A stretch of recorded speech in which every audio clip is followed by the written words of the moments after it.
Bonsoir à tous. Bonsoir à tous. Je voudrais d'abord vous demander d'excuser l'absence de Christian Buchet, mais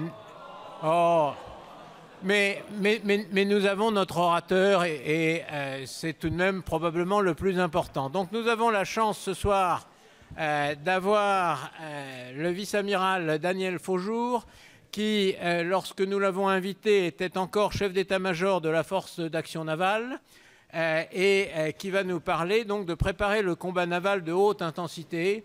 Ce sujet qui est véritablement sur la table est essentiel aujourd'hui. Comment être prêt au combat naval en espérant, grâce au fait que l'on est prêt, ne pas avoir à l'exercer. C'est un thème qui est tout à fait d'actualité. Et nous nous réjouissons de pouvoir vous le présenter ce soir. Alors, amiral, vous êtes originaire de Brest, vous faites l'école navale, vous optez pour les forces sous-marines où vous exercez comme officier mécanicien. Vous embarquez successivement sur le sous-marin à propulsion classique Junon, sur les tout récents sous-marins nucléaires d'attaque Ruby et Casabianca, et sur le sous-marin nucléaire lanceur d'engins, le Foudroyant, où vous êtes chef de service énergie.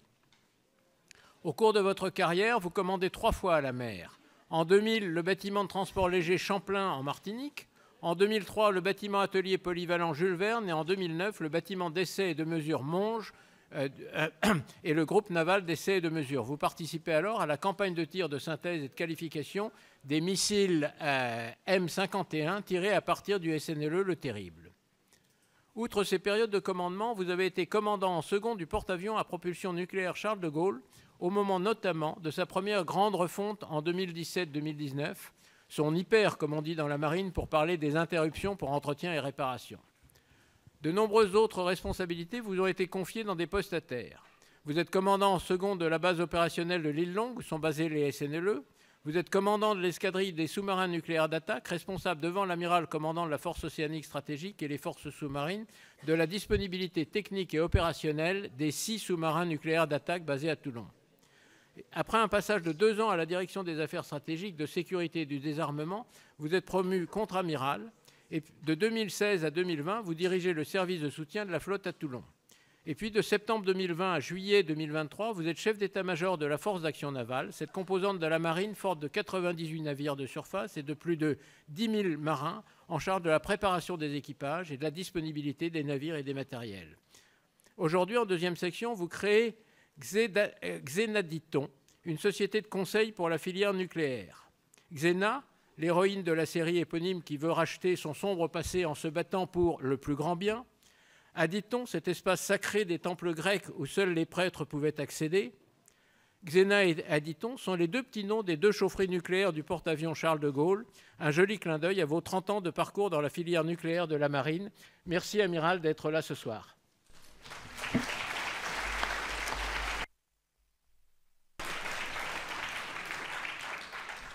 Merci beaucoup pour cette introduction et pour cette invitation. Donc merci à la Cato, merci à l'IFM pour me donner l'occasion de parler du combat naval de haute intensité lors de ces mardis de la mer. Pour qui suit l'actualité, le fait naval est bien une composante des conflits qui sont en cours. En Ukraine, la mer Noire est un enjeu. Et les Ukrainiens peuvent revendiquer des victoires sur ce théâtre-là, et en tout cas la victoire d'avoir repoussé en mer d'Azov la flotte russe qui lui était supérieure, alors qu'eux-mêmes n'avaient, non, a priori pas de marine. En mer Rouge, les Houthis perturbent le trafic maritime, vous en connaissez rapidement les conséquences, et intervient à la périphérie du conflit entre Israël et Hamas. Et donc on voit bien, et c'est ce que je vais expliquer dans une première partie, que les temps ont changé et qu'ils ont changé depuis un certain temps, mais on s'en aperçoit peut-être un peu plus maintenant, et que les périls montent en mer. Et par ailleurs, je vais vous expliquer un petit peu de quoi sont composées les flottes de combat, et en voir les caractéristiques pour en déterminer les éléments de puissance, et puis établir quelles sont les puissances et qui menacent à la mer. Et enfin, la troisième partie sera la réalisation du combat naval de haute intensité en ces 3 phases que sont penser ce combat, le préparer et puis s'y tenir prêt pour le déclencher à tout moment.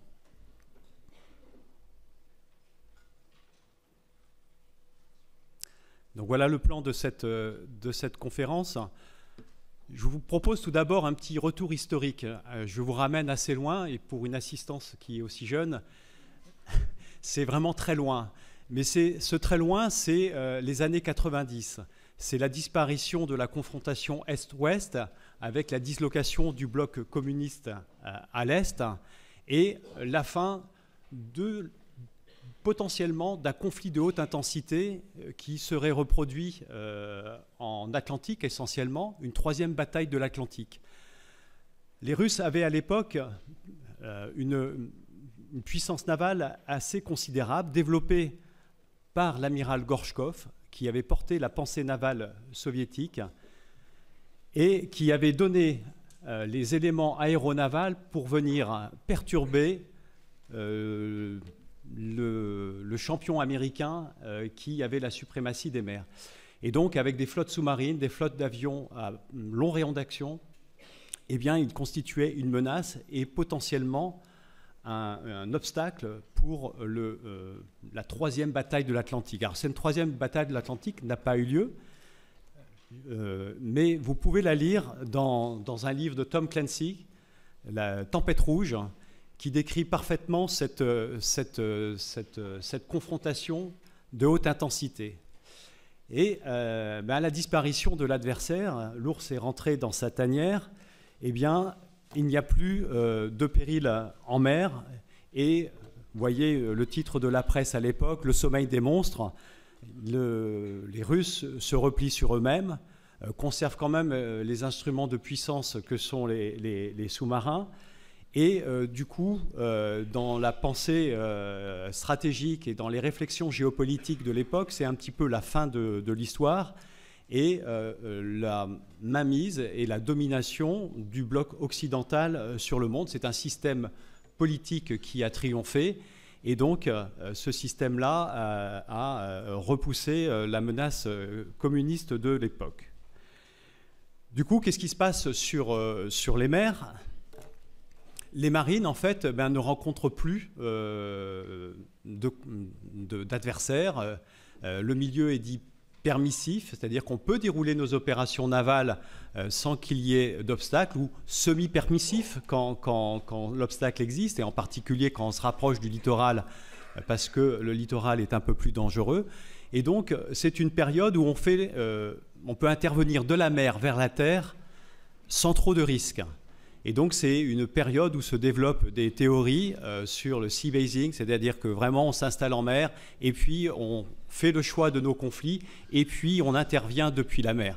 C'est la période aussi où on s'interarmise, c'est-à-dire on apprend à travailler encore mieux qu'il n'était. C'était une des leçons de la guerre du Golfe, de mieux travailler entre les différentes armées, armée de l'air, marine et armée de terre. Et donc, la maîtrise de la mer, elle est reportée à deux extrémités, en fait. L'extrémité la plus basse, eh bien, c'est d'enlever tout ce qui peut perturber la vie sur mer, et en particulier faire ce qu'on appelle de la LCAI, de la lutte contre les activités illicites, qu'elles soient activités contre la pêche illégale, contre les trafics qu'il peut y avoir, trafic de drogue, trafic d'armes, trafic d'êtres humains. Et donc ça, c'est de la basse intensité, où peut y avoir des accrochages, et donc il faut être prêt. Et la partie haute qui reste la dissuasion, qui reste le socle sur lequel, pour le coup, personne ne s'est effondré, et malgré les désarmements qui ont cours dans le milieu des armes nucléaires, les stratégies et la dialectique de dissuasion perdurent. Et cette dissuasion, en particulier pour la marine française, qui est portée, je vous le rappelle, par deux composantes, une composante navale océanique à bord des sous-marins nucléaires lanceurs d'engins qui disposent de missiles balistiques intercontinentaux, et la deuxième composante, elle est aérienne, avec des rafales de l'armée de l'air et de la marine qui sont capables de porter un missile ASMP-A, un missile donc, qui porte lui aussi de l'arme nucléaire. Et ce socle de la dissuasion, il est un invariant et il est conservé. Et il est aussi porteur des hautes technologies puisque cette dissuasion ne doit pas être prise en défaut, et donc il faut constamment porter au plus haut niveau technologique cette composante, ce qui bénéficie in fine aux forces conventionnelles. Les forces sous-marines sont relativement préservées et eh bien, les marines font des choix qui sont différents. La marine britannique choisit dans un format en réduction, puisque comme l'opposition a disparu, la marine américaine qui atteignait près de 600 navires de combat à la mer n'en a plus que 280. La marine britannique passe de 75 à 30 frégates et la marine française suit aussi cette réduction. Eh bien, dans toutes ces mauvaises nouvelles que je vais illustrer dans la planche suivante, eh bien, l'enjeu, c'est de maintenir les compétences et se maintenir dans la haute technologie, dans le haut du spectre. Alors, regardons cette décroissance, parce qu'avant de reparler de combat de haute intensité, il faut savoir où est-ce qu'on est arrivé. Et là, bon, sans rentrer dans le détail de la courbe, vous voyez des courbes en décroissance, c'est le nombre total d'unités. Les couleurs représentent les composantes, et j'expliquerai ce que sont les composantes d'une flotte de combat à l'issue.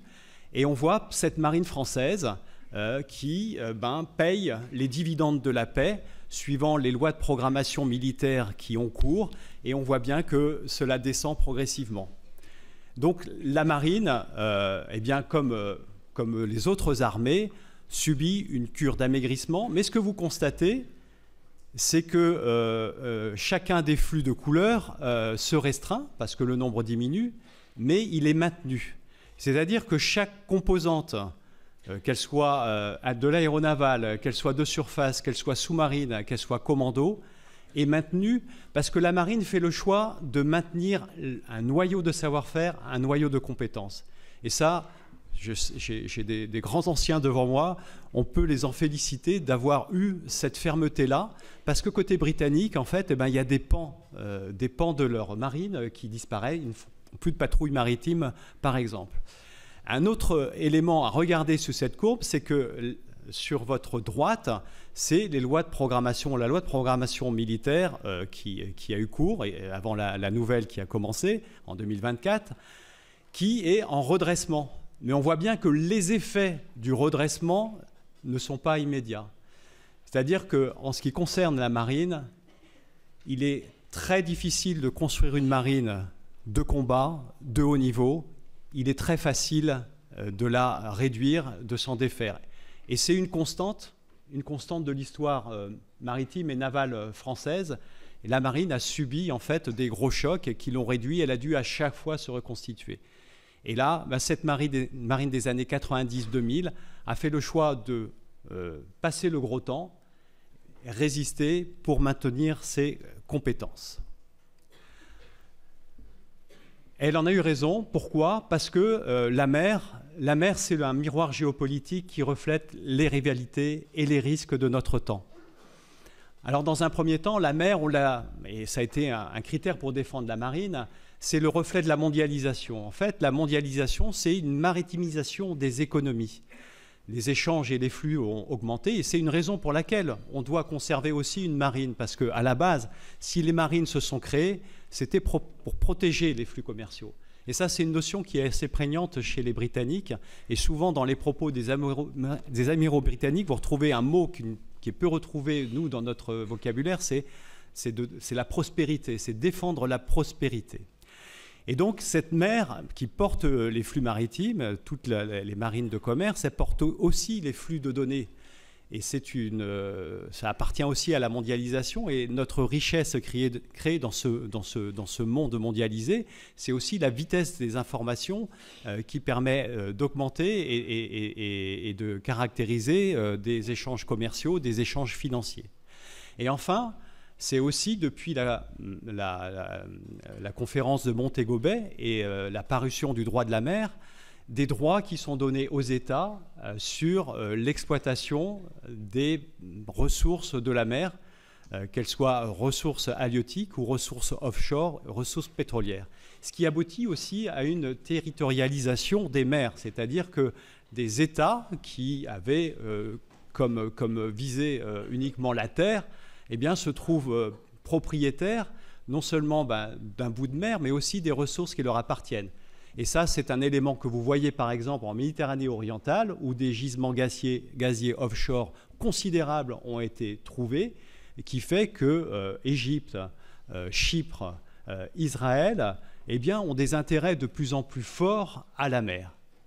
Et donc, dans ce contexte-là, dans un contexte aussi de souveraineté conquérante, parce que dans certains pays, les difficultés internes sont jugulées par un système autocratique qui prône, disons, un expansionnisme extérieur. Eh bien, les symptômes de la montée des risques apparaissent. Donc, il y a de la compétition. Alors, la mer fait partie des espaces communs, comme l'espace extra-atmosphérique, comme le cyberespace. Et donc, c'est un lieu de compétition. Et on voit bien cette compétition, et j'ai parlé des compétitions économiques, mais il y a aussi des compétitions qui sont halieutiques, tout simplement. Le deuxième point, c'est la montée du navalisme. Alors le navalisme, en fait, c'est avoir une marine, certes, pour l'utiliser, mais c'est aussi pour en faire un outil de puissance, un étalon de puissance, une marque de prestige. Et quelque part, ces marines, des petites marines qui ont grossi, elles ont bénéficié de la décroissance des grosses, parce que les marines qui étaient, comme les nôtres, en train de se réduire, ont vendu des bateaux. Et vous prenez l'exemple de la marine turque. La marine turque s'est acheté des bateaux américains, acheté des bateaux français, s'est fait son expérience navale sur une durée de temps d'une quinzaine d'années et maintenant développe une industrie navale, développe ses propres produits avec à l'appui, et là on parle de prestige et de navalisme, on parle aussi de doctrine, une doctrine qui s'appelle la patrie bleue, ma vie m'attend, qui la porte sur les mers. Ce que l'on constate aussi, et c'est un dernier symptôme qui est cette caractéristique de cette montée des risques qui va vers la haute intensité, c'est le recours croissant à des modes d'action hybrides. Alors, les modes d'action hybrides, on a pu le mesurer par exemple en mer Baltique avec un gazoduc qui explose. Et c'est très délicat parce qu'on est entre ce qu'on appelle la zone grise. On ne va pas déclencher une guerre pour ça, on a du mal à attribuer, c'est de l'action irrégulière. On est donc dans ces modes d'action hybrides qui sont extrêmement difficiles à gérer. Autre exemple, côté Indo-Pacifique, c'est les Chinois qui ont une flotte de guerre, mais aussi des flottes de pêche qui viennent perturber aussi dans la territorialisation de la mer de Chine, qui viennent occuper le terrain, occuper la mer. Et puis ici, c'est des milices qui existent à la mer. Et donc, progressivement, tout au long de ces années, finalement, eh bien, la mer devient un territoire relativement agité. Et donc, les flottes de combat se développent. Qu'est-ce que d'une flotte de combat? Alors, dire à la grosse, on caractérise une flotte par son tonnage. C'est le déplacement des bâtiments, c'est son tonnage. On cumule les tonnages, on cumule les nombres, et puis on établit une puissance navale. Alors ça, c'est un raisonnement qui est premier, qui permet d'analyser rapidement, qui ne prend pas en compte les calibres. Vous savez, dans l'entre-deux-guerres, il y a eu des conférences navales, la conférence de Washington en particulier, qui a limité les marines de combat. Et donc, on prenait en compte le tonnage, on prenait en compte aussi les calibres. Ici, en fait, les calibres, c'est une notion qui a disparu. Alors, il faut regarder après, pour voir la puissance d'une marine, son contenu, ses composantes. Eh bien, ces composantes, tout à l'heure, je suis passé extrêmement rapidement, mais c'est ce qu'on va retrouver dans la marine française.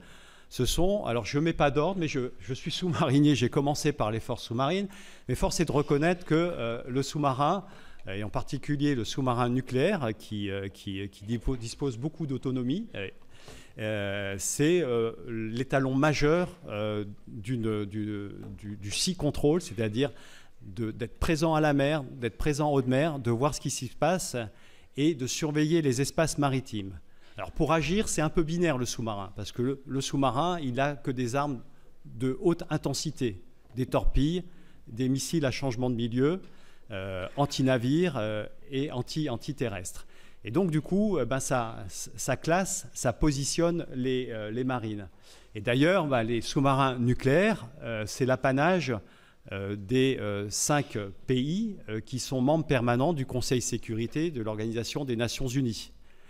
Et ceux qui tapent à la porte de ce club-là, c'est l'Inde, qui a des sous-marins russes, qui exploite des sous-marins russes en location. C'est le Brésil qui veut développer un sous-marin nucléaire brésilien de façon autonome. Vous savez que Naval Group construit avec un chantier brésilien des sous-marins, mais c'est des sous-marins conventionnels. Les règles pour la France, c'est de ne pas participer à la partie nucléaire du sous-marin nucléaire brésilien, je le précise. Et puis l'Australie, qui à travers le pacte AUKUS, avec donc les Britanniques et les Américains, ont la volonté d'accéder à cet outil de puissance.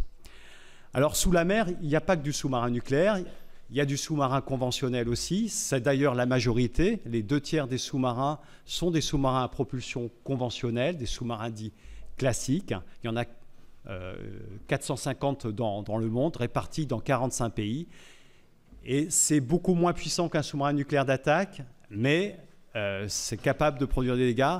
Mais c'est une arme très technique et il faut avoir vraiment la volonté, les moyens pour pouvoir la mettre en œuvre. Et souvent, bien des forces sous-marines étrangères sont un peu faibles dans ce domaine-là. Sous la mer, il n'y a pas que les sous-marins. Il y a aussi maintenant les drones. Et on voit, j'ai la petite photo à côté, c'est la capacité d'emport d'un sous-marin russe que l'on surveille attentivement, qui est capable de mettre en œuvre des drones sous-marins, parce que le fond des océans devient un enjeu stratégique. Je l'ai exprimé tout à l'heure à travers le flux des données, à travers aussi les flux énergétiques qui peuvent passer aussi, les gazoducs, les oléoducs, et aussi les câbles de télécommunication, tout simplement. Une flotte de combat, c'est aussi une flotte de surface. Et dans la flotte de surface, bien entendu, l'outil de la suprématie en mer, de la puissance navale, c'est le porte-avions et son groupe aéronaval. Et donc, ce qu'il faut bien considérer, c'est qu'un porte-avions, on parle beaucoup en ce moment de la vulnérabilité du porte-avions. C'est vrai, ça se discute, ça a toujours été. Et d'ailleurs, tout engin, quel qu'il soit, est vulnérable. On a parlé des sous-marins précédemment, on peut parler aussi de la vulnérabilité des sous-marins. En regard, il faut quand même s'y attaquer et il faut quand même considérer la puissance de feu que procure un groupe aéronaval. C'est-à-dire que quand vous voyez un porte-avions, vous voyez effectivement les avions sur le pont, que l'on catapulte, que l'on ramasse. Ce qu'il faut considérer, c'est que dessous, il y a des ateliers pour régénérer le potentiel des avions. Il y a des soutes à munitions pour mettre sous les ailes toutes les armes dont on fera usage en cas d'utilisation du groupe aéronaval. À côté du porte-avions, vous trouvez des frégates. Les frégates, c'est devenu l'épine dorsale de toutes les flottes. Donc voilà, vous avez la constitution d'un groupe aéronaval. Le porte-avions, quand on parle de vulnérabilité, il a ses propres moyens d'autodéfense. Et puis il a tout son groupe aéronaval qui va le protéger avec des bâtiments qui sont soit polyvalents, donc qui vont accéder à tous les domaines de lutte, ou des bâtiments spécialisés qui vont être spécialisés dans un domaine de lutte. Et le domaine de lutte, c'est la lutte antiaérienne pour faire face aux menaces des avions et des missiles, la lutte anti-sous-marine pour faire face aux sous-marins, et puis les deux sont en général gréés pour faire de la lutte anti-surface. Pour protéger l'ensemble, il y a bien entendu tous les moyens du groupe aéronaval, c'est une défense en couche, et puis un sous-marin nucléaire d'attaque qui accompagne, qui fait ce qu'on appelle de l'éclairage ou de la protection rapprochée, qui a la capacité, grâce à sa propulsion nucléaire, d'être extrêmement mobile. Et je complète ce groupe pour lui donner une autonomie, un pétrolier ravitailleur de force qui va apporter le combustible pour ceux qui en ont besoin, pas le porte-avions nucléaire parce qu'il a ses chaufferies en propre nucléaire et sa propre autonomie, mais il aura besoin, le porte-avions, de pièces de rechange, de vivres et puis d'ingrédients qui lui permettent d'accomplir sa mission.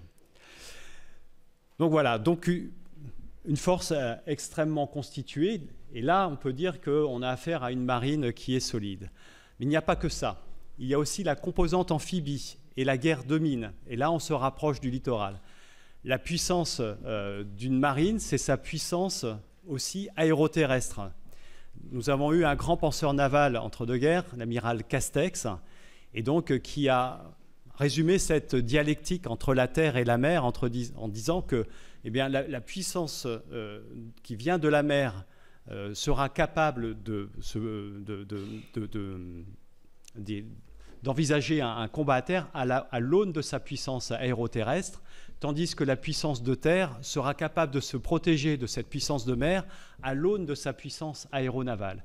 Ça a l'air assez simple comme ça, mais ça dit bien en fait que pour que la mer ait une influence sur la terre, il faut qu'il y ait une composante amphibie, une composante qui soit capable de projeter des navires, des hélicoptères sur la terre pour avoir cette action terrestre. La guerre des mines est nécessaire. La mine, vous savez, c'est l'arme du pauvre, mais c'est une arme qui est dans tous les conflits. Et il est nécessaire, si l'on veut s'approcher des côtes et si l'on veut opérer, ou si l'on veut garantir la sûreté de la force océanique stratégique, de s'assurer que le champ maritime est nettoyé de toute mine. Et donc, quand on voit une marine qui se dote de moyens amphibies et qu'elle se dote aussi de moyens de guerre des mines, on est sur une puissance de mer qui a une volonté d'aller sur la terre. La force logistique, j'en ai parlé à travers le bâtiment ravitailleur de force. Les capacités de ravitaillement à la mer sont importantes. Je veux beaucoup insister aussi sur les bases navales et les points d'appui. Parce que cet ensemble maritime que l'on a vu, ensemble naval, le groupe aéronaval, qui a sa propre autonomie, a besoin d'avoir des points d'appui à un moment donné. Et là aussi, c'est extrêmement intéressant de voir comment les marines utilisent leurs points d'appui, quels sont les points d'appui. Et j'ai un exemple, c'est la marine chinoise qui a maintenant noué des accords avec la République de Djibouti et qui a une base en dur à Djibouti. On a beaucoup parlé de la dimension en surface et sous la mer. On a parlé de la dimension aérienne à travers le groupe aérien embarqué sur le porte-avions. La dimension aéronavale et maintenant la dimension aérospatiale est extrêmement importante qui démultiplie les effets. Un des points très importants, c'est la patrouille maritime. Patrouille maritime, ce sont des avions qui sont projetés à partir de la terre et qui sont essentiellement tournés vers la lutte anti-sous-marine. Nous, ce sont des avions qu'on appelle Atlantique. Pour se souvenir en fait de la Seconde Guerre mondiale, la sécurité des convois a été complètement assurée contre les sous-marins allemands à partir du moment où la couverture aérienne de l'Atlantique a parfaitement pu être réalisée avec des composantes à partir de la terre de patrouille maritime et puis aussi les porte-avions d'escorte qui accompagnaient et sécurisaient les convois.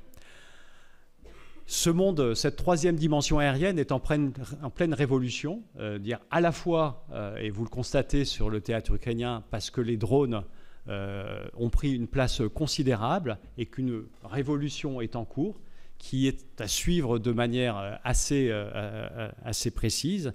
Et puis l'espace aussi apporte de plus en plus de moyens, à la fois pour la navigation, à la fois pour l'observation, et aussi pour le pistage. Vous avez dans le New Space maintenant en couche basse des petits satellites qui sont capables de voir et d'entendre et qui, parce qu'ils sont petits et parce qu'on les multiplie, permettent de couvrir des surfaces qui font que la mer est de plus en plus transparente.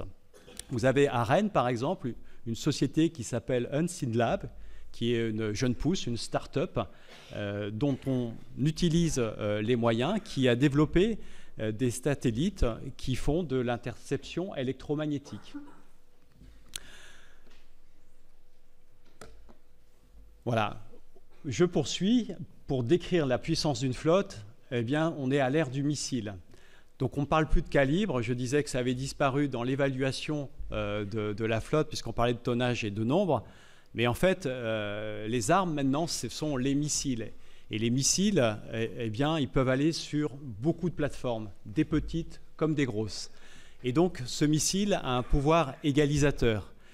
Et maintenant, le bateau de surface est doté même d'un petit patrouilleur. Ça a commencé en 1967 par une frégate israélienne qui a été coulée au port par un patrouilleur égyptien à l'aide d'un missile d'origine russe qui s'appelle Styx. Et vous avez aussi la capacité de ces missiles d'être déployés à partir de la terre. Et là, juste pour illustrer, et illustrer la dissémination de ces matériels, puisque les technologies ont largement été banalisées, vulgarisées, et puis elles se sont répandues, eh bien elles sont accessibles. Et donc là, vous voyez le mouvement outil, capable de mettre en œuvre des missiles de croisière ou des missiles antibalistiques, anti-navires, que des marines, notre marine, ne possède peu ou pas. Et donc vous voyez aussi en photo un petit bateau, c'est une petite corvette russe qui tire un missile calibre dont on entend beaucoup parler sur le théâtre ukrainien et qui était déjà mis en œuvre sur le théâtre syrien parce qu'en 2015, la Russie a conduit depuis la mer Caspienne, à partir de bateaux de ce type, une attaque massive de missiles calibre sur le territoire syrien, en même temps que des sous-marins russes en Méditerranée tiraient leurs propres missiles sur la Syrie. Donc ça démontre toute la capacité de cette arme. On peut revenir sur la diapo. Et donc, ce missile était l'outil indispensable de la lutte anti-navire, dans la lutte anti-surface. Il provoque même le grossissement des navires parce que, il faut en embarquer beaucoup. Enfin, on parle d'arsenal ship, c'est-à-dire qu'on est face à une consommation du missile et c'est bien une thématique actuelle. Et dans le combat naval, le rapport de force est aussi un rapport du nombre. Et puis, un nouveau challenge qui se présente, l'hypersonique. L'hypersonique, c'est ce qui est hyper véloce, manœuvrant, et donc qui est de nature à poser un problème à la défense antiaérienne. On est toujours dans cette lutte entre l'attaque et la défense. Et pour l'instant, l'hypersonique pose beaucoup de questions, qui a été mis en œuvre par la Russie sur le théâtre ukrainien, avec un succès tout relatif, mais ça progresse extrêmement fort. On pourra peut-être revenir plus tard, je ne peux pas passer trop de temps dessus. Et puis enfin, outre ces éléments qui sont à la mer, sous la mer, dans les airs, et qui sont armés, une marine, ça se mesure aussi à la solidité de son bloc organique, à la résilience de son personnel. C'est-à-dire une marine qui a de beaux bateaux, mais qui est mal armée, qui n'a pas des équipages valables, c'est une marine qui ne vaut pas grand-chose. Et donc là, il est question de commandement, de formation et d'entraînement. Et d'ailleurs, je lisais récemment Étienne Taïmit, qui était un historien de marine, qui disait que les grands succès navals, Trafalgar, doivent tout autant dire au chef, dire à Nelson par exemple, qu'à la faiblesse des équipages qui armaient les bateaux français et espagnols à l'époque de Trafalgar. Et ça, c'est une leçon pérenne de l'histoire maritime. C'est pas parce que je parle de marine à voile que ça n'existe pas toujours. Le poids de ce que l'on appelle la BITD, donc la base industrielle et technologique de défense, est extrêmement important parce ça confère à la fois des moyens et ça confère aussi une autonomie. Quand je parlais de la marine turque tout à l'heure, la marine turque a une base industrielle et technologique de défense qui est redoutable. Bon, on connaît l'affaire des drones, mais en ce qui concerne les bateaux de combat, ils produisent leur propre armement, ils produisent leur système de combat. La volonté d'Erdogan, c'était d'avoir l'autonomie à 100% de son industrie de défense au centenaire de la République turque, donc de 2023. On est en gros à 70%. Et puis, il y a la préparation opérationnelle dont je parlerai plutôt à la fin, et l'innovation et la recherche opérationnelle et doctrinale qui sont absolument nécessaires, c'est-à-dire savoir pourquoi on se bat, comment on se bat et avec quelles règles. Alors ce réarmement naval, en fait, il a été figuré, étudié par le Centre d'enseignement supérieur de la marine, le CESM, dont je vous recommande le site internet, dont je vous recommande la lecture des brèves marines, qui sont des documents synthétiques extrêmement pertinents sur toutes nos affaires navales et maritimes. Et donc ce CESM a fait l'étude du réarmement naval. Alors je vais pas aller dans le détail, mais simplement mesurer sur la partie droite, c'est les marines maintenant et à l'horizon 2030. Et on voit bien que c'est les petites barres bleues ce qu'il y a en plus. Donc, à l'exception de la Russie qui stagne, on voit bien que tous les pays qui sont listés eh bien, ont leur petite barre bleue qui augmente plus ou moins. Et ce qui est impressionnant, c'est de voir la barre bleue de la Chine. Ce qui est plus impressionnant, c'est de regarder l'autre graphique. Je ne sais pas si c'est très clair pour vous, mais en fait, c'est une mesure assez intéressante. En fait, il y a une analogie avec l'énergie cinétique.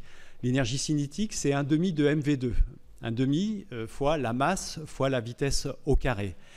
Et là, en fait, ce qu'a considéré le CESM, c'est qu'il a considéré que le poids d'une marine, c'était sa masse, donc le nombre de bâtiments, mais aussi sa vitesse. Et la vitesse, c'est l'évolution du nombre de bâtiments par an.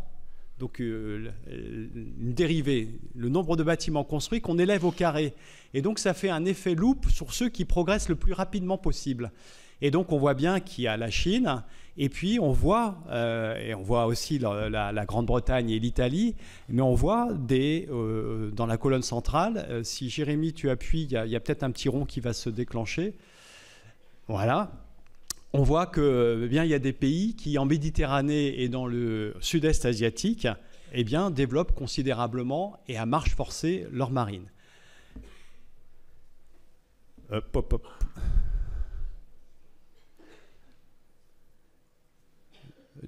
Jérémy, tu peux revenir en arrière? Je crois que j'ai sauté. Voilà. Ah, donc, bon. Allez, on avance. Donc j'avance. Donc j'ai loupé une planche, mais c'est pas grave parce que je suis en train d'un peu déborder. Et donc, du coup, je m'intéresse uniquement à la Chine et c'est extrêmement intéressant. Cette planche est assez dense. Mais déjà, c'est une marine pour quoi faire? Parce que la marine chinoise, en fait, a longtemps été une marine qui protégeait ses 14 000 km de côte, donc qui n'avait aucune vocation océanique. Et là, on a une marine qui se développe. Elle se développe pourquoi? Elle se développe, alors je l'ai expliqué, elle a une économie florissante. Eh bien, il y a une règle, c'est économie en croissance, marine en croissance. Donc, pourquoi? Parce qu'elle doit protéger et sécuriser ses échanges. Et c'est bien la flèche qu'on voit sur la droite. C'est aussi le système de base navale, j'ai parlé de Djibouti. Il y a une facilité aussi en Pakistan. Et donc, une présence de plus en plus accrue dans cette partie, en océan Indien, dans le nord de l'océan Indien, en mer Rouge, puis en Méditerranée, de la marine chinoise qui défend ses intérêts dans les flux commerciaux et aussi ses intérêts parce qu'ils ont des ressortissants et beaucoup de ressortissants en Afrique. Une marine, pourquoi? Pour protéger et sanctuariser ses approches. La marine chinoise a une composante nucléaire océanique, donc qui fait de la dissuasion, qui est en presqu'île du Hainan, qui est extrêmement difficile d'accès et en tout cas pour s'en sortir il y a des passages obligés et sur la mer les passages obligés sont des moments de fragilité et donc il faut sanctuariser pour les Chinois, il faut sanctuariser plus que leurs approches maritimes mais l'îlot, c'est la règle des 9 ou 10 traits, sanctuariser surtout la périphérie des îles qui bloquent en fait, qui sont des détroits et des passages obligés de leur marine, donc pour se dégager de ce piège-là. Et la troisième flèche, eh bien, c'est couper les axes par rapport à la relation entre Australie et États-Unis, c'est-à-dire avoir un impact sur la Micronésie. Et la marine chinoise qui s'est considérablement développée, hein, vous voyez les courbes, je ne les détaille pas, mais vous voyez un ordre de bataille aussi qui est illustré et il est assez impressionnant. Et vous voyez que la marine chinoise a accédé au porte-avions. On a deux, on construit un troisième, et ce troisième, il est à l'égal, en termes capacitaires, après en résultat opérationnel on verra, des porte-avions américains. Et donc, cette marine, elle s'opérationnalise et puis elle sort de plus en plus, et elle sort avec ses groupes aéronavals et elle sort de son précaré. Et donc voilà, vous avez une montée assez sérieuse des périls à laquelle plutôt la montée, eh bien l'US Navy est confrontée. Et l'US Navy, elle est confrontée, mais comment relancer une machine? Et je l'ai dit tout à l'heure pour la loi de programmation militaire, on a réabondé, mais il faut relancer l'outil industriel. On parle d'économie de combat, mais on voit bien qu'une économie de combat, on ne l'acquiert pas comme ça.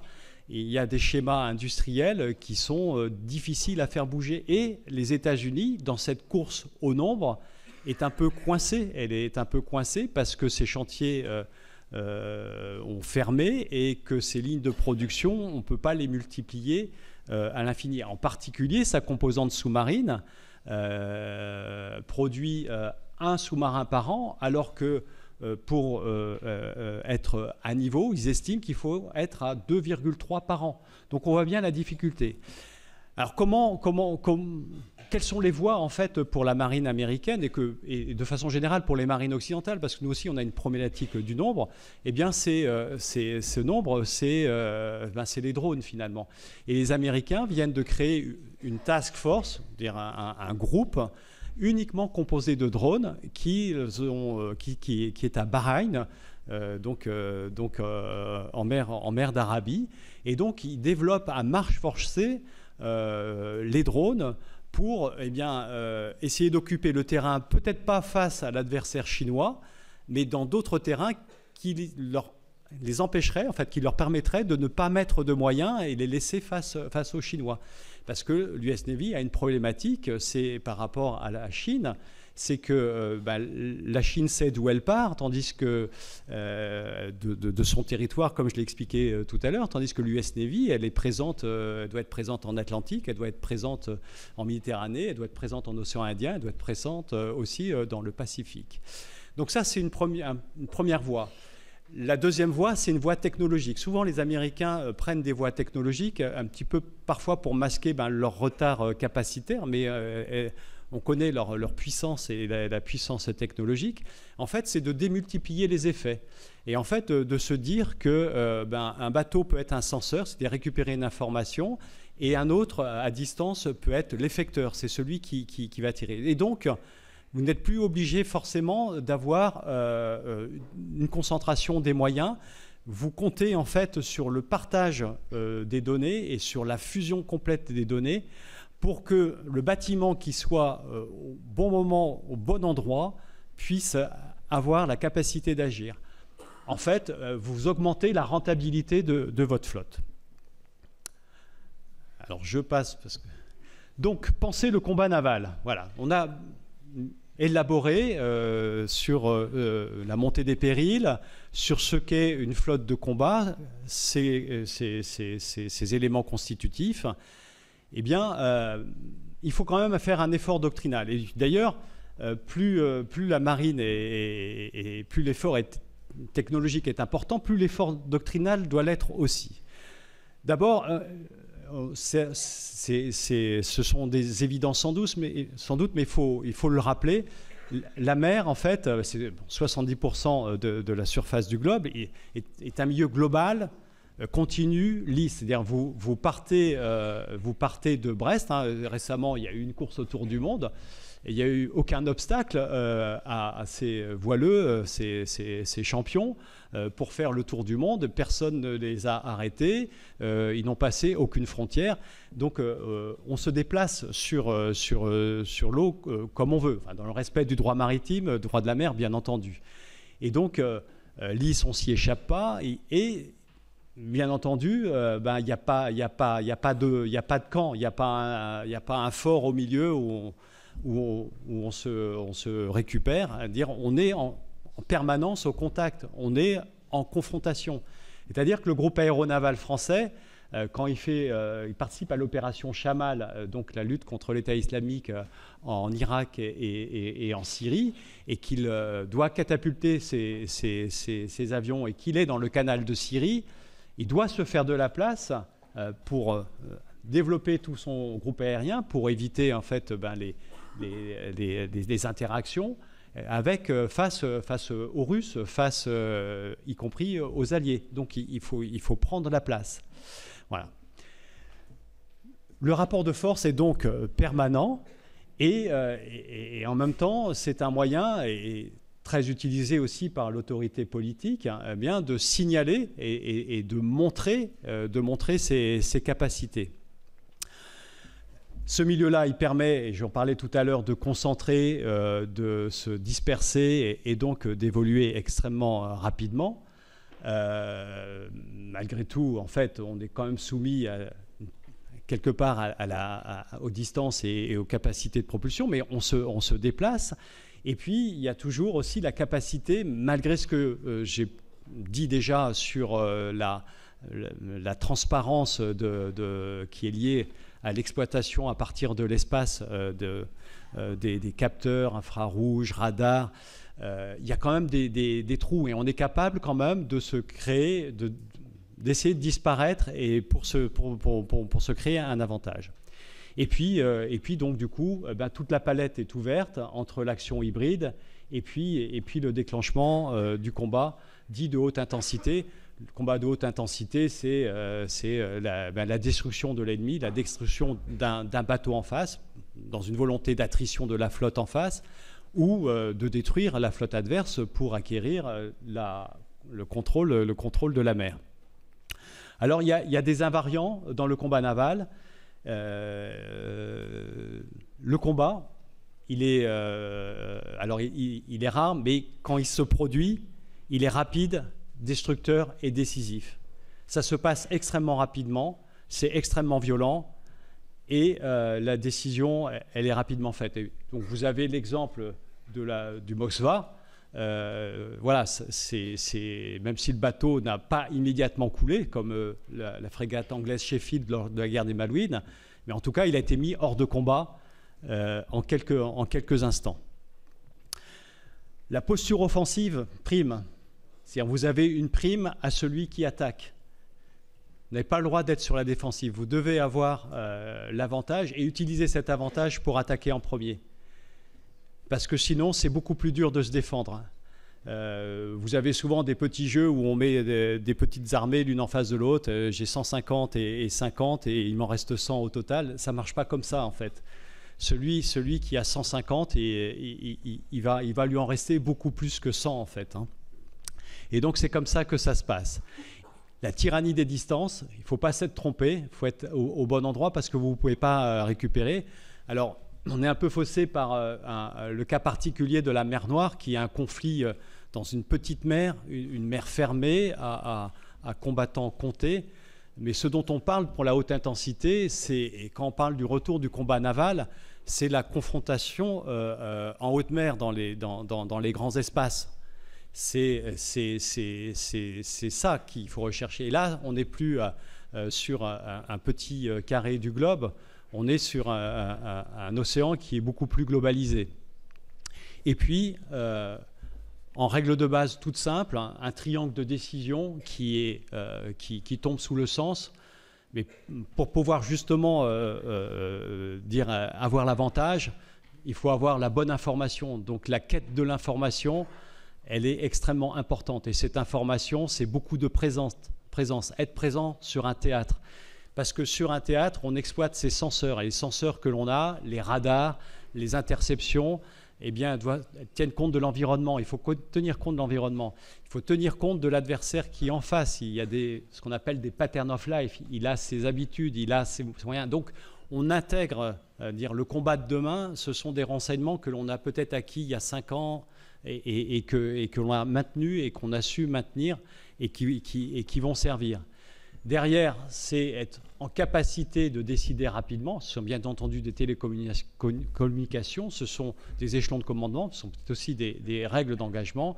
Et puis, bien entendu, j'en parlais tout à l'heure, de la puissance de feu. Parce que vous n'allez pas avoir de la bonne information, prendre la bonne décision, si vous n'avez pas les armes qu'il faut, si vous n'avez pas ces armes et la portée de ces armes, eh bien, ça n'ira pas.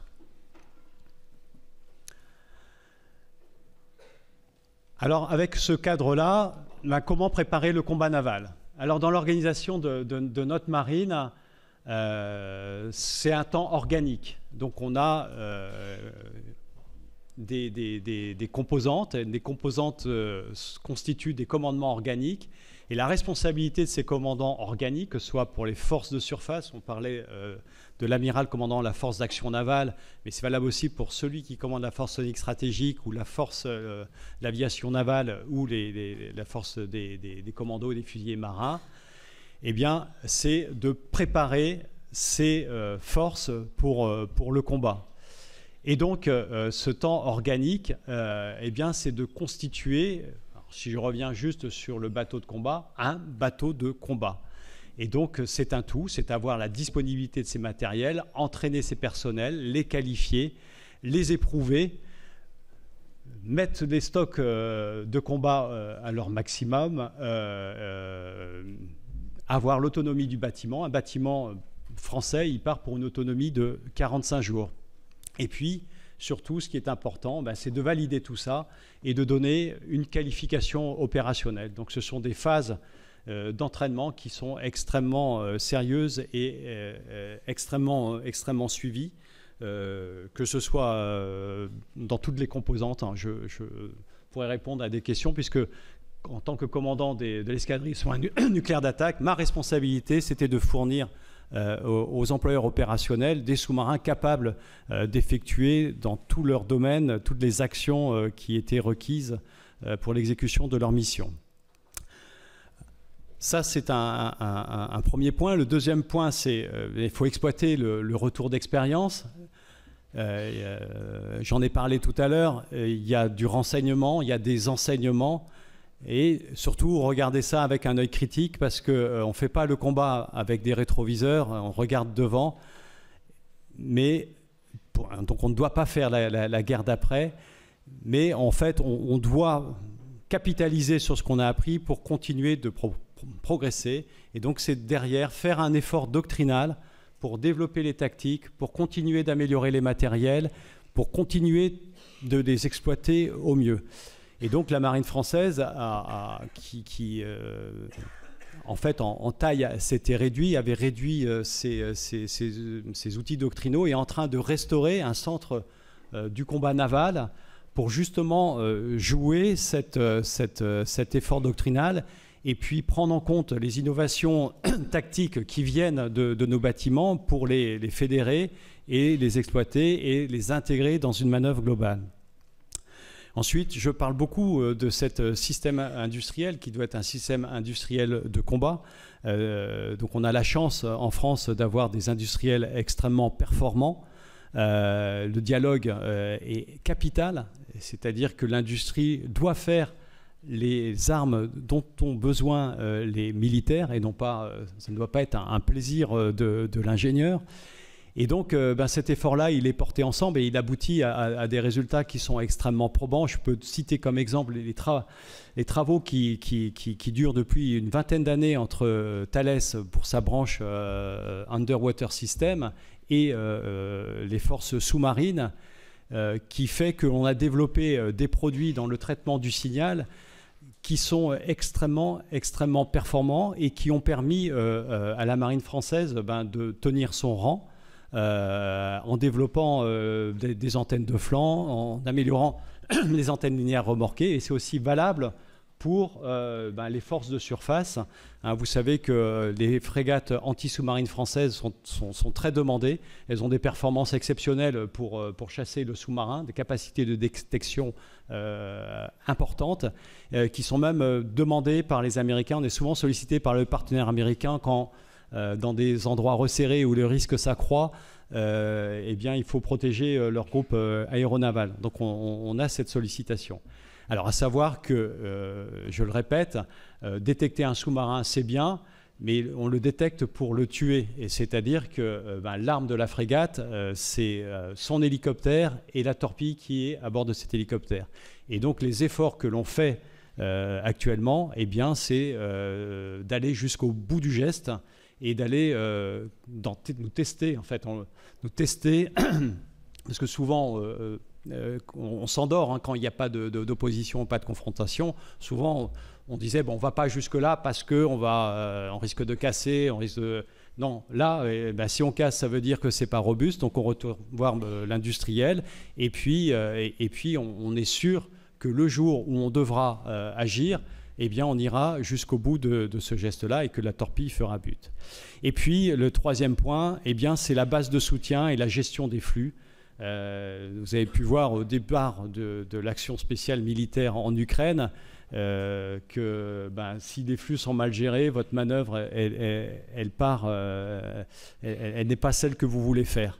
Et donc, la base de soutien et la gestion des flux, elle est importante. Et ce n'est pas intuitif quand on parle de combat de haute intensité. Effectivement, on voit plutôt les armes, ce dont je parle, les bateaux. Mais derrière, c'est tout un système de soutien, tout un système logistique qui se tient. Et quand on le réalise, eh bien, on est au temps opérationnel. Et donc là, on est dans la réalisation. La réalisation, c'est un quotidien que connaissent les armées. C'est une organisation que l'on a. On anticipe la confrontation.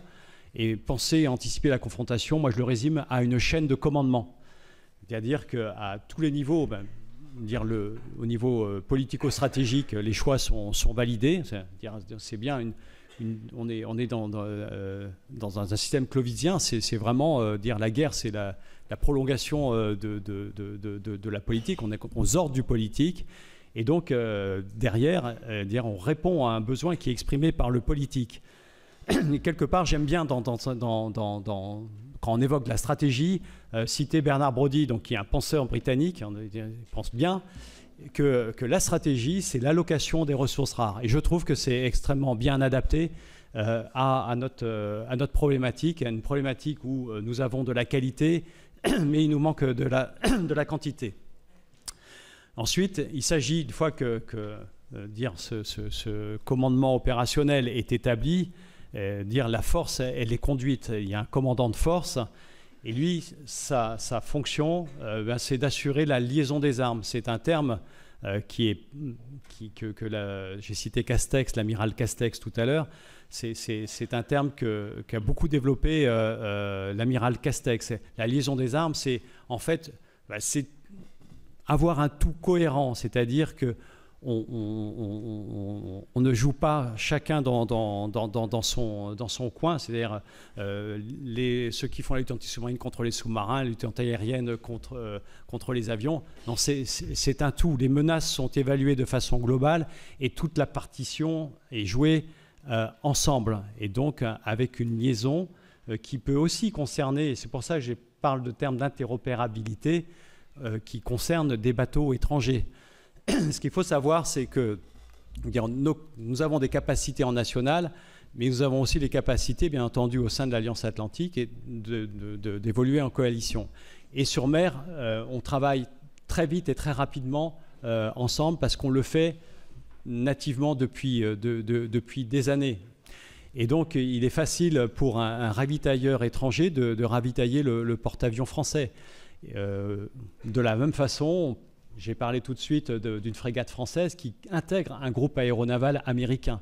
Et donc, cette capacité-là est une capacité extrêmement développée et extrêmement importante. Et puis, bien entendu, le temps opérationnel avant l'action, c'est d'avoir, et j'en ai parlé, du bon renseignement et surtout ne jamais commettre une erreur qui est fatale. Et on pourrait revenir sur les cas de la frégate anglaise Sheffield. Je ne connais pas le cas du Moskva, mais au moins pour le Sheffield, eh bien, il y a des présuppositions sur l'ennemi qui sont extrêmement mauvaises, et c'est comme ça que l'on se fait surprendre.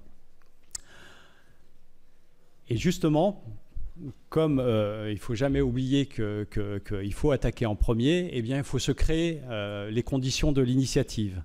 Et les conditions de l'initiative, en fait, maintenant, elle est extrêmement complexe à mettre en œuvre parce qu'il faut savoir évoluer dans tous les domaines. J'ai parlé des 3 dimensions sous-marine, surface et aérienne, mais ces dimensions s'étendent maintenant aux champs immatériels.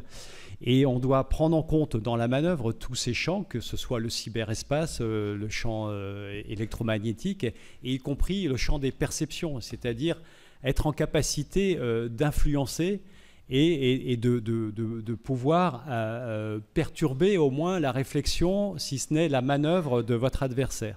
Et ça, on l'a éprouvé. La marine française a organisé il y a 2 ans un grand exercice qu'on a appelé Polaris, où on a mis tous les moyens de la marine qui étaient disponibles à ce moment-là, en invitant des étrangers. Et puis on a fait 2 forces, une rouge et une bleue, qui se sont fait face, en fait. L'une au nord de la Méditerranée occidentale, l'autre au sud, et puis elles sont rentrées en confrontation. Sans règles. Sans règles, parce que souvent, on se fixe des règles qui, finalement, deviennent des biais dans l'utilisation opérationnelle. Donc on a décidé de s'affranchir des règles, sauf des règles de sécurité, parce que ça peut se finir mal, ça peut être dangereux, mais sans règles, et en particulier sans ce qu'on appelle le magic reload. Vous savez, façon jeu vidéo, j'ai pris un missile, je neutralise le bateau et puis il repart. Là, c'est un exercice où le bateau, s'il est coulé, il rentre au port. Et d'abord, ça marque les esprits, parce qu'il y a un bateau qui est rentré au port, je ne citerai pas le bateau, mais piteusement au port au bout d'un jour, parce qu'il s'était fait surprendre. Et donc voilà, on crée la surprise tactique en jouant sur ce champ des influences. Et au cours de cet exercice, au débriefing, on s'est aperçu qu'une des forces avait hésité à un mode d'action parce qu'elles avaient perçu sur les réseaux qu'un bateau était potentiellement à un endroit. Or, c'était juste une manœuvre sur les réseaux sociaux qui avait pu le faire croire. Et donc, on est rentré dans un jeu à multiples dimensions qui ne concerne pas que le physique, mais qui réellement est dans le champ des données et de l'information. Et puis, donc voilà, l'objectif, c'est de créer la surprise, engager, et puis espérer la victoire, sachant que ce qui est essentiel là-dedans, et je reviens là-dessus, parce qu'on a beaucoup parlé de technologie, j'ai peu parlé d'innovation, mais l'innovation est là-dedans, parce que l'innovation, la gestion de toutes ces données doit être digérée, et donc c'est bien à travers des outils maintenant que propose l'intelligence artificielle que l'on peut faire une proposition au commandement. Donc tout ceci est joué, mais in fine, c'est dans le cœur des hommes que ça se passe. Le combat, c'est une dialectique entre 2 chefs, certes, donc il faut des chefs, et on pourra peut-être reparler de la formation des chefs, mais c'est aussi des chefs qui sont suivis par un équipage. Parce que contrairement au combat terrestre, je lisais récemment sur les forces ukrainiennes, un chef de groupe qui disait sur temps, j'en ai perdu tant, et puis il y en a 80 qui sont partis dans la nature. Sur un bateau, on ne s'échappe pas. Quand on part et qu'on va au combat, on part tous au combat. On est tous égaux devant le combat et devant les conséquences qu'il comporte. Et donc on a cette exigence-là, et donc on doit se préparer. Et donc on n'est pas forcément vainqueur. On doit aussi apprendre à survivre et pour revenir et repartir. J'ai parlé des bateaux qui ont pris des coups. Ces bateaux Sheffield, Moskva n'ont pas survécu. Il y a des bateaux qui ont pris des coups et qui ont survécu. Lors du conflit des Malouines, le HMS Glamorgan a pris un missile, a combattu l'incendie et est revenu au combat 3 jours après. Ils ont été mis de côté par l'amiral et ils se sont reconstitués et ils sont revenus. Et c'est le cas aussi de la corvette Hanit qui a été tirée en 2006 par un missile du Hezbollah, un missile anti-navire vraisemblablement d'origine chinoise, qui a su survivre au coup et qui revient. Voilà, merci de votre attention. J'espère ne pas avoir trop débordé.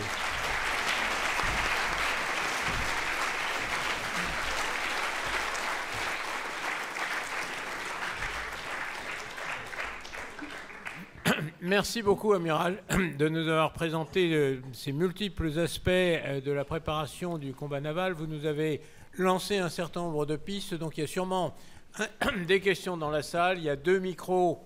Où sont les micros? On a un micro ici et puis on en a un ici. Voilà, à vos questions. Amiral, Philippe Enrat, Académie de Marine.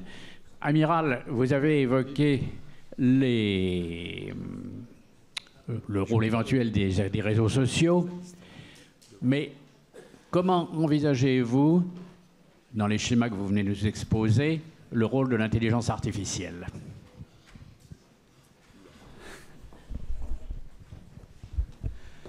Alors, je l'ai un petit peu abordé.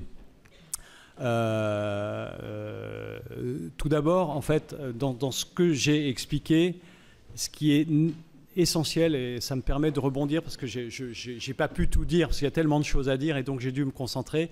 Avant de revenir sur l'intelligence artificielle, on dispose de moyens, on dispose de senseurs, on dispose d'armes. Ce sont des équipements de haute technologie qui déjà, sans parler d'intelligence artificielle, ont leur propre complexité. Le but premier, c'est de les conquérir complètement, de les maîtriser, d'en connaître tous les recoins. Et c'est pour ça aussi que, quelque part, on parle d'aller explorer les coins du domaine. Il y a un élément dont je n'ai pas parlé dans la préparation opérationnelle, ce sont les tirs réels que l'on fait sur champ de tir, sur cible, que l'on teste avec la Direction générale de l'armement, donc qui est notre agence d'achat, notre maîtrise d'ouvrages industriels et les industriels. Et donc nous avons la volonté, et la marine réalise, des tirs qui vont chercher les coins un peu inexplorés des domaines de détection et des domaines de fonctionnement des armes. On prend des risques parce qu'on prend le risque de ne pas faire un coup au but. Mais déjà, on apprend beaucoup de choses. Parce qu'une fois de plus, quand on n'est pas sollicité et qu'on n'a pas d'opposition, on s'endort un peu sur ses lauriers. On reste confiné dans ce que l'on sait faire et dans ce qu'on sait bien faire. On nous demande de le faire, on sait bien faire. Et puis après, on oublie à côté. Donc, il y a d'abord cette phase de conquête, voire de reconquête. Derrière, ce qui est extrêmement intéressant, c'est d'avoir des nouveaux outils. Et l'intelligence artificielle en est un des moyens. Les outils, ils existent, ils sont parfaitement libres d'accès. Et puis derrière, il faut ce qu'on appelle des geeks, mais en fait non, il faut des gens qui sont intéressés. Il faut aller chercher des intelligences. Et justement, dans les équipages, alors déjà, on a une organisation dans la marine, on est organisé par spécialité. Je suis mécanicien atomicien, d'autres sont spécialistes de lutte anti-surface, d'autres sont spécialistes de radar. Chacun a sa spécialité. Mais en dehors de sa spécialité, chacun a ses qualités. Et ce dont on s'est aperçu, justement, en voulant faire naître l'innovation tactique, non pas à partir des têtes pensantes, disons, parisiennes ou plus expérimentées, mais en faisant parler les praticiens, ceux du terrain, eh bien, il y avait des idées qui germaient, et avec des gens qui, finalement, étaient intéressés à vouloir développer leur idée. Et donc, on a créé, comme beaucoup l'ont fait, des petits laboratoires où on a des gens qui connaissent les outils, dont ceux de l'intelligence artificielle, et qui connaissent ces briques-là. Et puis, on a nos opérationnels qui ont leurs idées et qui viennent avec leurs projets. Et donc, on les fait travailler ensemble. Et on n'éloigne jamais trop l'industriel, parce que l'industriel a le droit aussi d'avoir des idées. C'est un autre moyen aussi d'agiter l'intelligence artificielle, c'est d'aiguillonner nos industriels qui, eux aussi, en fait, si un ingénieur, vous ne le sollicitez pas, il va faire du bon travail, mais ce n'est pas forcément le travail que vous voulez. Et donc, tout cet, on appelle ça écosystème, tout cet écosystème qui s'appuie sur une organisation extrêmement simple, qui est juste la mise en relation, permet bien de progresser et de développer des outils qui nous sont propres, qui derrière peuvent suivre une voie d'industrialisation, sachant que, comme dans toute innovation de garage, le plus difficile, c'est le passage à l'échelle. Et nous aussi, on a des problématiques de passage à l'échelle, même si des outils financiers, l'Agence d'innovation de la défense ont été mis en place. Tout ceci est très accompagné. Malgré tout, voilà, ça comporte un certain nombre de rigidités et de points de blocage.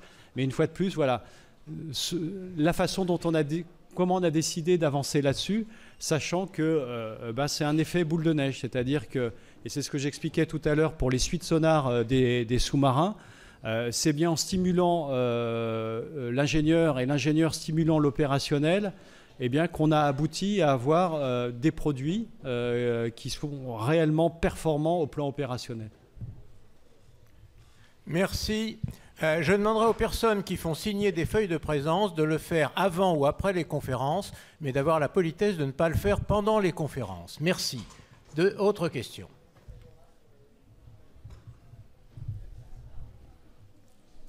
Oui, bonsoir Amiral. Bonsoir. Je suis étudiant en licence histoire-géographie et marin passionné et passionné d'histoire maritime. Je vous souhaite la bienvenue à bord. Et je voulais savoir s'il y avait des briefings qui étaient organisés entre les équipages de sous-marins, de frégates et de porte-avions avant les exercices pour pouvoir parfaitement disposer la flotte de combat. Sachant que les deux risques majeurs, sachant que les enjeux majeurs, c'est éviter les abordages et d'être coulé ou torpillé par l'ennemi. Donc, pour ce fait d'avoir des navires de différents tonnages qui soient parfaitement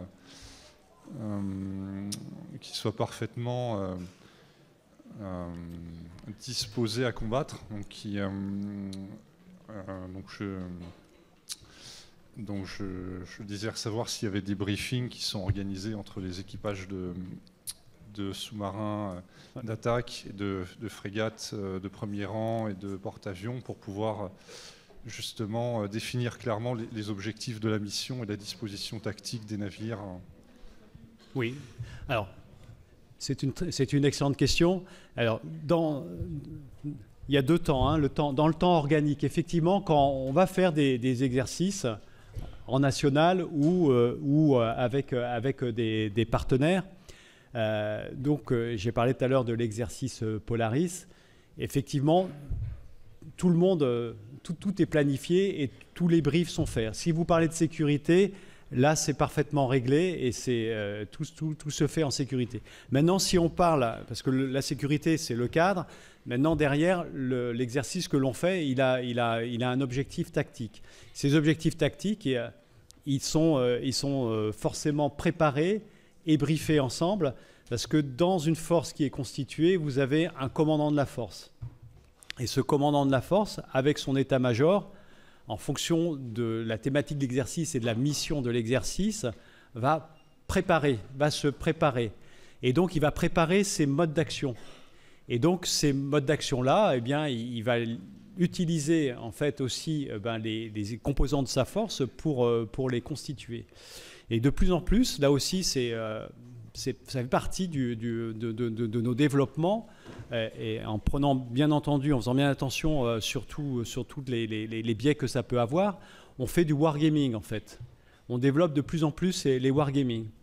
Et sur l'exercice Polaris, un des deux parties en fait a joué en wargaming les options qu'ils avaient conçues sur le papier pour décider de la meilleure option. Alors, il faut être clair, hein, quand vous faites ça, vous préparez votre plan. Il faut savoir une chose, c'est que le premier mort d'une guerre, c'est le plan. Simplement, en faisant ce plan, en déroulant les options, vous avez tout en tête. Et là, vous pouvez conduire l'action. Et là, on passe au temps opérationnel. Et le temps opérationnel, eh bien, ce sont effectivement des briefings. C'est un commandant de force qui a tous les éléments pour diriger. Mais là, on est dans l'action, pas dans la préparation. Et là aussi, il y a nécessité d'avoir des briefings. Alors peut-être qu'aussi, c'est peut-être un défaut de la trop grande facilité d'avoir des communications et d'échanger. Et ces briefings, en fait, on s'est aperçu que ça faisait de ce qu'on appelle de l'infobésité, c'est-à-dire ça apportait des lourdeurs, que ça peut diminuer le tempo tactique. Et de plus en plus, on est sur du commandement par intention. Voilà.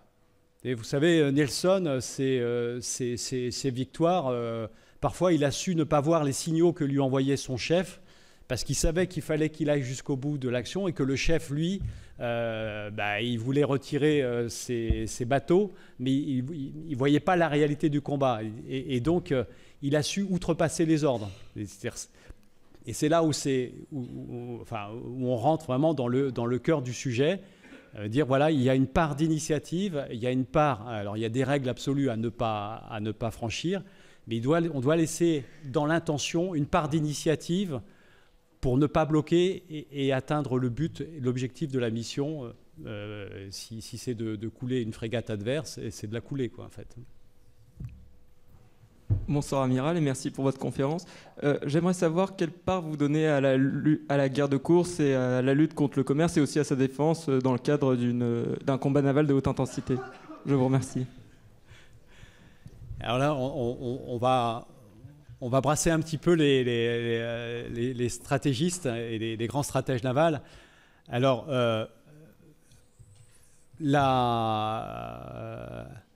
je vais commencer par parler de Mahan.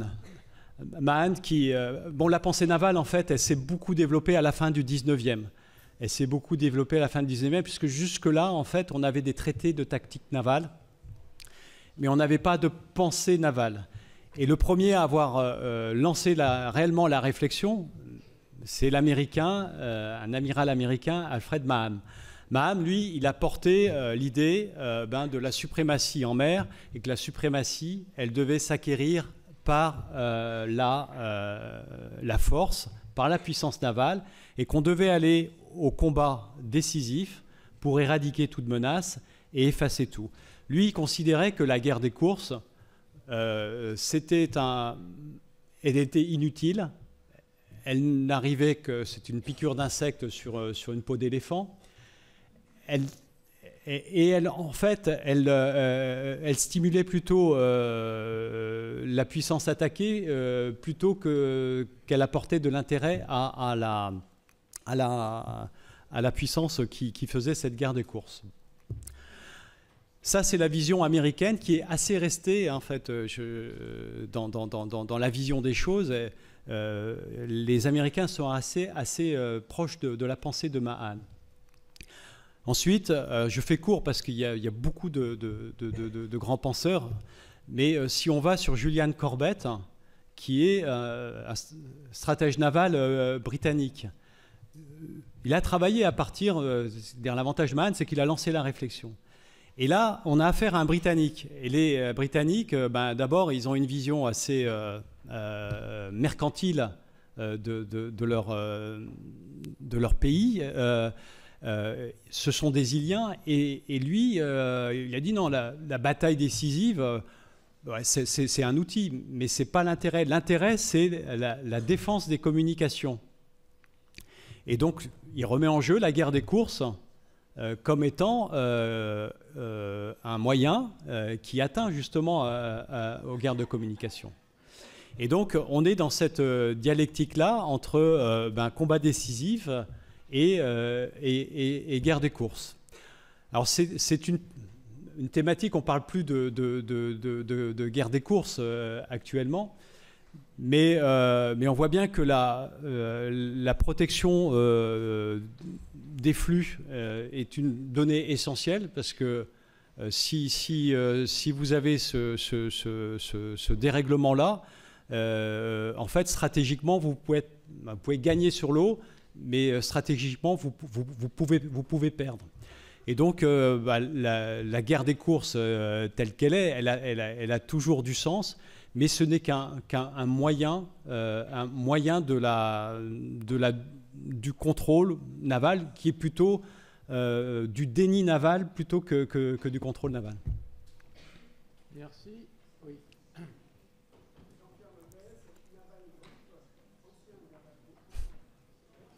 Votre micro est arrêté.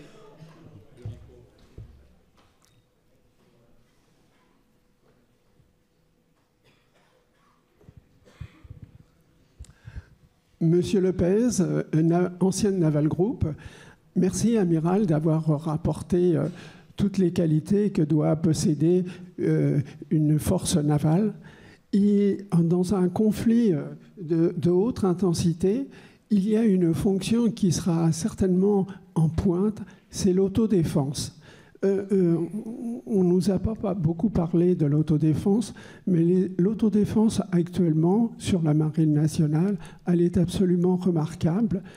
Au niveau de la tenue de situation, nous sommes un rare industriel à faire de la fusion de données, que ce soit radar, infrarouge, guerre électronique. Et bien sûr, dans la défense antimissile, nous avons un missile antimissile qui est l'Aster, qui a une supériorité par rapport aux autres nations qui est absolument remarquable. Et cette fonction cette autodéfense, il faudrait la souligner, parce qu'on est vraiment dans le domaine mondial en première ligne, quoi. Oui, merci pour votre question. Alors, je ne peux que vous donner raison, et c'est clair. Et d'ailleurs, l'emploi récent de l'Aster 15 en opérationnel contre un drone, certes, mais prouve bien, en fait, les qualités de notre autodéfense et les moyens de haute technologie qui y sont associés. On pourrait développer sur les techniques que comporte à la fois le missile et puis l'ensemble cohérent qui est un système de combat. Et donc là-dessus, il n'y a aucun souci. J'en ai pas parlé parce que j'insiste beaucoup sur le potentiel offensif. En fait, on a beaucoup travaillé là-dessus. On est devenu fort là-dessus parce que quelque part, et ça reflète un petit peu le raisonnement que j'ai tenu là sur l'histoire de la marine. En fait, nos bateaux, en fait, on les a réduits offensivement parce qu'il n'y avait plus besoin, on sentait moins le besoin d'avoir ce combat de haut niveau. Mais en fait, on a continué de les protéger parce qu'ils étaient, quand je parlais d'environnement permissif, parfois c'était du semi-permissif, parfois c'était un peu plus compliqué. Quand on a envoyé le porte-hélicoptère amphibie Mistral évacuer des ressortissants en 2006 au Liban, à Beyrouth, accompagné de frégates, l'environnement électromagnétique était extrêmement sévère. Et puis, les missiles volaient. Donc, voilà. Et donc, il était important pour pénétrer et accomplir nos missions d'avoir une autodéfense. Mais si je prends à côté le missile anti-navire, et j'ai montré les planches des outils, là-dessus, même si le missile Exocet, donc qui a fait notre réputation, et les Britanniques en ont malheureusement souffert au Malouine, ce missile Exocet a connu des développements et on a entretenu, et ça fait partie de l'intelligence qu'on a eue en période de vache maigre, de continuer d'alimenter un flux de compétences pour ne pas perdre ces compétences, parce que c'est comme ça que ça joue. Un industriel, même industriel de défense, s'il n'est pas alimenté, il va aller se focaliser là où on lui passe des commandes. Et donc, on va faire disparaître des pans de savoir. Et donc, l'intelligence de notre marine, c'est d'avoir maintenu ce flux-là. Mais malgré tout, si on prend en lutte anti-surface le moyen offensif et non pas le moyen défensif, parce que le soft kill, c'est du moyen défensif pour nous protéger, eh bien, le moyen offensif, on a perdu du temps et on est moins performant que certains autres missiles. D'ailleurs, si je ne parle pas des outils et puis des produits qui viennent de l'Iran ou de Chine, souvent dérivés initialement de la prolifération balistique russe, si je prends juste dans le camp occidental, c'est le missile anti-surface qui a le vent en poupe, c'est un missile norvégien, le NSM, dont se dotent beaucoup de marines. Et ce n'est plus la famille Exocet. Allez, quelques dernières questions très rapides avec des réponses très rapides. Oui. Bonsoir Amiral, tout d'abord merci. Donc, je me présente, je m'appelle Gauthier Delaveine, je suis en première année d'histoire sciences politiques. Ma question porte sur savoir si demain, la marine française est-elle réellement capable de mettre en force d'action navale, notamment avec l'article 5 de l'OTAN. Quand on prend l'exemple de la dernière mission de nos chers voisins anglais qui ont mené sur cet article 5, avec leurs 2 porte-avions qui sont aussi vite sortis, aussi vite rentrés, est-ce que nous sommes réellement capables d'agir aujourd'hui? Je vous remercie. Alors, réponse franche et oui, massif. Alors, illustration. 24 février 2022, le porte-avions est en opération dans le canal de Syrie, opération Chamal. Il bombarde des positions de l'État islamique. 24 février 2022, vous savez ce qui se passe en Ukraine. 3 jours plus tard, le porte-avions français est intégré dans le dispositif OTAN.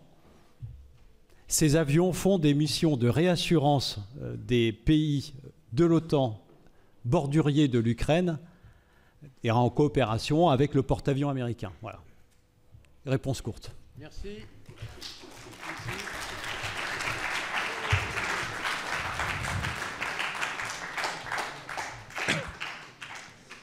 Donc, bonjour, Étienne Lagroix, étudiant à l'ICP.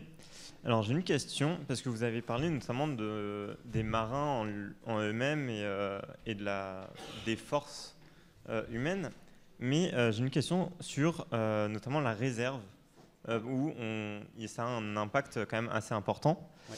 Et ma question c'est comment motiver les personnes à rentrer dans la réserve, notamment donc, dans la marine, alors que les délais sont quand même assez longs, qui peuvent aller jusqu'à 1 an, voire plus, ce qui fait que ça démotive au fur et à mesure. Oui, je comprends la question. Alors, la réserve, j'en ai pas parlé. Effectivement, on compte sur une réserve opérationnelle. Elle nous a beaucoup servi, d'ailleurs, pendant que la marine diminuait grandement dans ses effectifs. Je ne l'ai pas dit parce que la courbe suffisait à comprendre qu'en parallèle d'une diminution du nombre d'unités, et il y avait une réduction drastique des effectifs. C'est l'amiral Prazu, qui était chef d'état-major de la marine avant l'amiral Vendier, qui disait que sur toute sa carrière, s'il faisait la moyenne du nombre de personnes, de marins qui avaient quitté, qui avaient pas quitté la marine, mais du nombre de marins dans la marine, c'était 500 marins en moins par an. Donc déjà, je veux dire, on est des miraculés en fait. Être capable de répondre aux missions opérationnelles dont j'ai parlé, qui n'ont cessé de grandir, avec une complexité qui n'a cessé de grandir aussi, relève d'une meilleure sans doute productivité du marin, mais ça relève vraiment d'une capacité démontrée de la marine. Mais pour ça, pour franchir ce cap-là, on s'est appuyé sur les réservistes. Alors sur la réserve opérationnelle, alors parfois ce sont d'anciens marins qui poursuivent en réserve, et parfois ce sont, ce qu'on souhaite, c'est parce qu'on est là aussi pour le lien armée-nation, et que nos citoyens français soient au fait du fait naval et de leur marine, c'est d'intégrer des jeunes réservistes dans des emplois, de marins à bord et à terre. Alors ça s'est fait de façon un peu plus compliquée, mais c'est une voie sur laquelle un travail est en cours. Vous savez que le président de la République a décidé le doublement des réserves. Ça veut dire qu'on doit mieux exploiter les préparations militaires marines que l'on a en place, parce que souvent, effectivement, je vous l'accorde, j'ai souvent discuté avec des jeunes qui étaient très déçus de ne pas pouvoir prolonger par une expérience dans la marine en tant que réserviste. Eh bien ça, on va être capable de plus leur offrir parce que cette réserve opérationnelle, eh bien, elle commence à se traduire dans chacun des ports. Ça va commencer par Brest, ça va continuer par Toulon, par des unités opérationnelles de réservistes qui seront commandées par des officiers réservistes et qui feront appel à des réservistes de la marine pour armer des unités de la marine qui auront vocation certainement plus à défendre, avoir des missions le long des côtes, mais en tout cas à avoir cette flottille côtière qui a été appelée de ses voeux par l'amiral Vendier. Et bon, j'ai quitté les affaires depuis quelques mois, mais elles étaient extrêmement bien tracées. Et j'espère qu'effectivement, on pourra donner l'occasion à plus de jeunes Français comme vous, volontaires, de ne pas les décevoir, mais au contraire, de les enrichir grandement. Voilà, merci beaucoup. Merci beaucoup, amiral. Désolé, je vous demande encore une minute. Merci beaucoup, amiral. Vous nous avez parlé de souveraineté conquérante. Vous nous avez parlé de l'extension du domaine de la lutte. Vous nous avez parlé d'énergie cinétique de marine. Vous nous avez parlé de la trinité du combat naval. Et puis vous nous avez dit que le premier mort dans la guerre, c'est le plan. Merci pour cette magnifique présentation que vous nous avez faite. Et puis je vous donne rendez-vous. Donc je vous donne rendez-vous pour un mardi de la mer tout à fait exceptionnel. S'il vous plaît. S'il vous plaît. Merci. Je vous donne rendez-vous le 2 avril pour un mardi de la mer tout à fait exceptionnel, puisque pour les 20 ans des mardis de la mer, nous vous offrons un spectacle Le Monde du Silence-Gueule avec Julia Duchossois. C'est un événement tout à fait exceptionnel que nous avons vraiment le plaisir de vous offrir. Inscrivez-vous vite car nous jouerons certainement à guichet fermé. Merci et bonne soirée.